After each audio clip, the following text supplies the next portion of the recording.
Marwari media आप देख रहे हैं। आज है 10 दिसंबर 2022 शनिवार का दिन और हिंदू तिथि के अनुसार पोष माह के कृष्ण पक्ष की द्वितीय तिथि है। अब एक नजर डाल लेते हैं देश और प्रदेश की बड़ी खबरों पर। शुरुआत सबसे बड़ी खबर के साथ करेंगे। जोधपुर से दुखद खबर। शेरगढ़ तहसील के भोगरा गांव में दिल दहला देने वाली घटना सामने आई है। दरअसल दूल्हा भरे पूरे परिवार के संग खड़ा था। दूसरी ओर बारात रवाना होने की तैयारी चल रही थी। उसी समय बारातियों के लिए चाय बन रही थी। इसी दौरान अचानक गैस सिलेंडर में धमाका हुआ। धमाके के साथ पूरे घर में गैस फैल गई और आग लग गई। घर में सबसे अधिक महिलाएं और बच्चे थे जो आग में घिर गए थे। महिलाओं को बचने के लिए आग से निकलना पड़ा, जिसके चलते उनके कपड़े जल गए और शरीर से चिपक गए। और दुखद खबर यह है, इस हादसे में अब तक 4 बच्चों सहित 7 जनों की जान चली गई, जबकि 40 से ज्यादा लोगों की हालत गंभीर है। इस हादसे की वजह से पल भर में ही 2 घरों की शादियों की खुशियां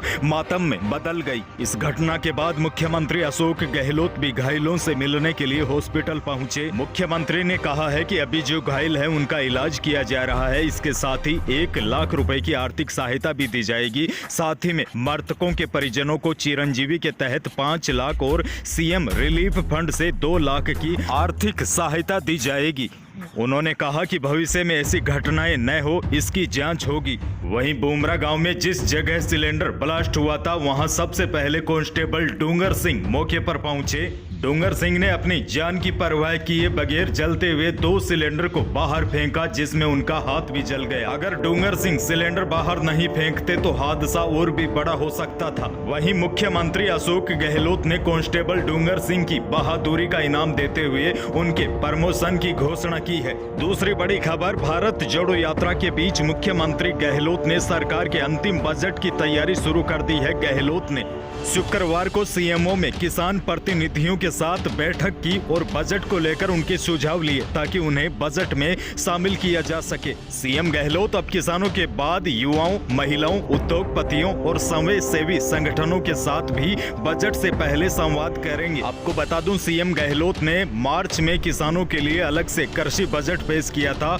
और इसमें किसानों के लिए लुभावनी घोषणाएं की गई थी। और अब फिर शुक्रवार को इन घोषणाओं को लेकर भी विचार विमर्श किया गया। इस बार भी किसानों के लिए अलग से बजट आ सकता है। सीएम गहलोत अब की बार किसानों को जमकर साथ देंगे ताकि चुनाव में उनका लाभ मिल सके। और इस बजट में भी सरकार किसानों के लिए बड़ी बड़ी घोषणा करने की तैयारी कर रही है।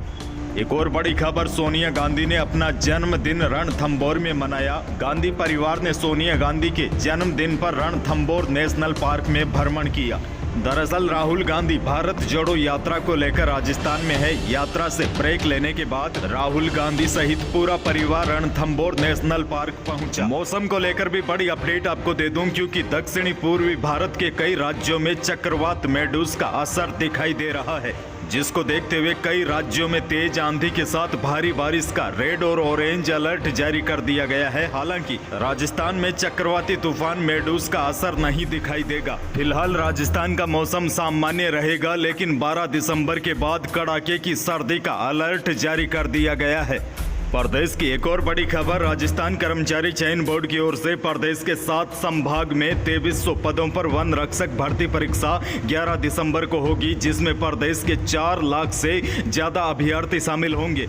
परीक्षा को लेकर सरकार ने गाइडलाइन जारी कर दी है। गाइडलाइन के अनुसार अभ्यर्थी coat, tie, muffler, jacket, jerkin, blazer पहनकर परीक्षा नहीं दे सकते।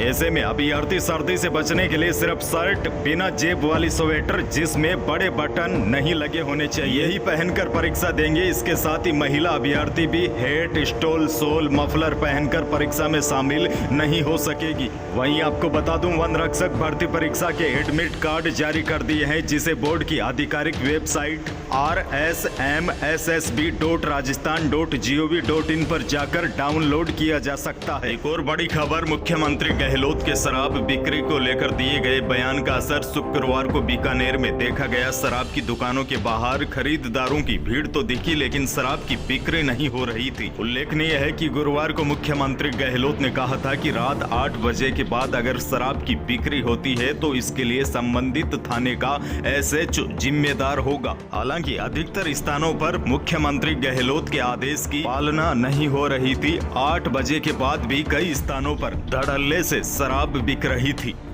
यही थी परदेश की आज की कुछ बड़ी और महत्वपूर्ण खबरें। वीडियो को लाइक करना बिल्कुल न भूलिए और चैनल पर नए हैं तो सब्सक्राइब जरूर कीजिए ताकि आप अपडेट रहे बड़ी खबरों से। धन्यवाद।